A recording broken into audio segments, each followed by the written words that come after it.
Shalom bien-aimé, peuple de Dieu.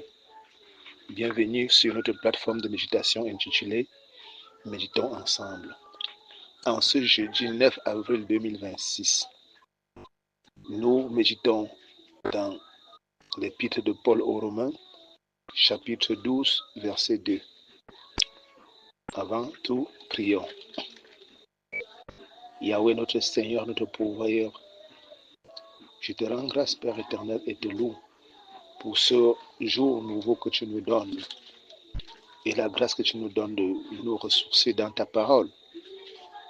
D'un Seigneur, répandre ton esprit de compréhension et de discernement et surtout d'obéissance prompte sur toute personne, Seigneur de Dieu, qui se mettra sous le son de ma voix à travers cette méditation pour la gloire de ton Saint-Nom et pour le salut d'un grand nombre. Au nom de Jésus-Christ. Amen. Nous lisons dans la Bible, version Louis II, Romains 12, verset 2. Ne vous conformez pas au siècle présent, mais soyez transformés par le renouvellement de l'intelligence, afin que vous discerniez quelle est la volonté de Dieu, ce qui est bon, agréable et parfait. Amen. Bien-aimés, le texte sur lequel s'appuie notre méditation de ce jour est une recommandation de la part du Seigneur Jésus-Christ par la bouche de l'apôtre Paul, qui nous exhorte de ne pas penser, agir ou faire comme tout le monde aujourd'hui.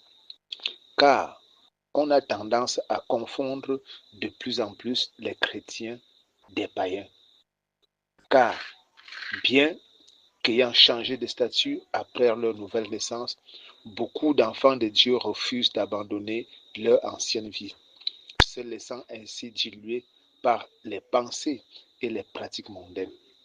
Et c'est comme ça que vous entendez généralement certains dire, avant d'être chrétien, je suis d'abord de telle ou de telle tribu, comme pour dire que je dois d'abord me conformer aux traditions qu'on fait chez nous, avant d'observer ce que dit la Bible ou Dieu.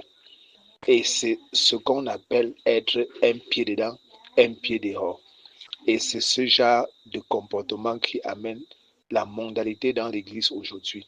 C'est pourquoi Paul nous recommande de nous laisser transformer par le renouvellement de l'intelligence, c'est-à-dire de laisser le Saint-Esprit nous enseigner les valeurs du royaume de Dieu, afin de nous permettre de discerner la volonté de Dieu en toutes choses, surtout ce qui est bon, agréable et parfait. Dès l'Éternel bénit en chacun de nous l'écoute de sa parole. Au nom de Jésus-Christ. Amen. Bien-aimé, si ce message t'a touché, n'oublie pas de liker et de partager afin que le Seigneur, par toi, puisse toucher aussi un grand nombre de personnes. Et si c'est la première fois que tu nous joins sur cette plateforme, n'oublie pas de t'abonner pour ne pas rater les publications ultérieures. Sur ce, nous nous disons à demain pour une prochaine méditation par la grâce de Dieu.